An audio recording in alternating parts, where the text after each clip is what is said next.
Champ, bukas na laban. Pacquiao versus Barrios. Anong masasabi mo? Anong prediction mo? Palagay ko may knockout. Kasi nakakita natin yung nakita mo training na Boss Manny. So knockout in favor of Boss Manny. Yun lang sa'yo, knockout. Aba, matapang na prediction ni Champ Jeremy Nakato. Ikaw naman, Champ, kakagaling mo lang sa sparring, no? At alam namin, napakatindi ng ensayo mo. Ano ang prediction mo sa laban ni Boss Manny kay Barrios? 3 rounds. 3 rounds? Yeah. Mas matapang to. Talagang, bakit? Ano sa tingin? Parang bumabata si Manny. Oh? Oh, Manny. Okay. Manny. Manny Ferrer.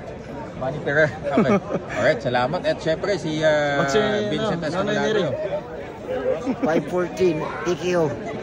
Knockout. Anong round? 5-4.